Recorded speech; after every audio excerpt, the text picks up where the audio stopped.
जय श्री कृष्णा, जय गौ माता।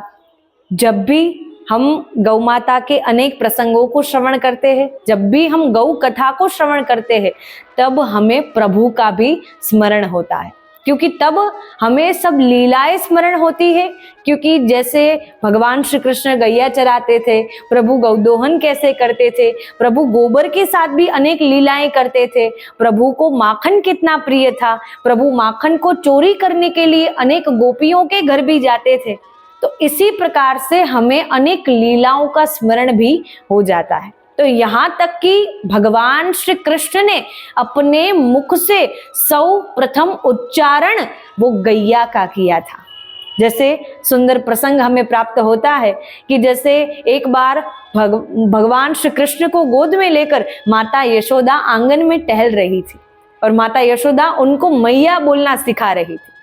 माता यशोदा उनको कह रही थी कि लाला, अरे ओ लाला, मैया बोल, मैया बोल। जैसे नंद बाबा उनको सिखा रहे थे कि बाबा बोलो, बाबा बोलो। जैसे हम लौकिक में देखते हैं कि माता और पिता अपने पुत्र अथवा पुत्री को बोलना सिखाते हैं, कि जैसे उनको बोलना सिखाते हैं और उनका ये चाव रहता है, उनके मन में ये भाव होता है कि मेरा नाम सबसे पहले मेरा बेटा या मेरी बेटी अपने मुख से ले, अपने मुख से मेरा नाम सबसे पहले उच्चारण करे। इतना सुंदर और प्रिय मधुर भाव होता है। वैसा ही भाव माता यशोदा के मन में था। माता यशोदा लाला को समझा रही थी, कह रहे हो लाला, मैया तो बोल, मैया तो बोल। तो जब लाला भगवान श्री कृष्ण जो छोटे से कन्हैया के रूप में, बाल रूप में माता यशोदा के गोद में विराजमान है, उन्होंने अपने समक्ष गौ माता को देखा।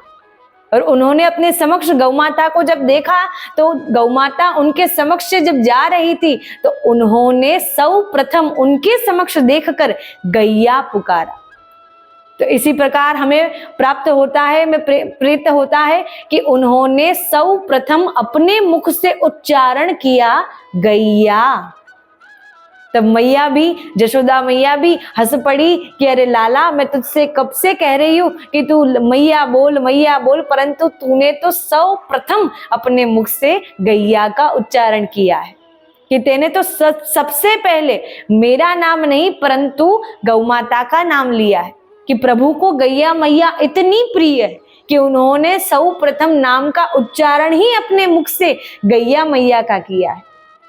तो उसी गैया मैया की सेवा करने के लिए हमें किसी से प्रेरित होने की आवश्यकता नहीं है। हमारे मन में ये प्रकट भाव होना चाहिए कि हमारे प्रभु को यदि प्रसन्न करना है तो हमें सर्वप्रथम गौ माता की सेवा करनी होगी। इसमें प्रेरणा की क्या बात है? क्योंकि यदि हम प्रभु के अनन्य भक्त हैं, यदि हम प्रभु के निराले भक्त हैं, तो हमारे मन में ऐसा भाव प्रकट स्वरूप से विराजमान होना चाहिए कि हमारे श्री कृष्ण, हमारे साक्षात भगवान श्री कृष्ण गैया मैया की सेवा करने से ही प्रसन्न होंगे, क्योंकि उन्होंने अपने जीवन में, अपने समस्त जीवन काल में गैया मैया की ही सेवा की और उन्होंने अपने समस्त जीवन काल में गौदोहन करके, गौचारण करके अपने स्वरूप को प्रज्वलित किया है।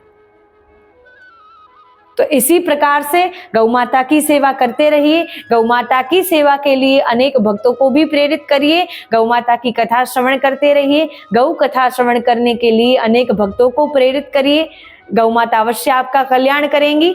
जय श्री कृष्णा, जय गौ माता।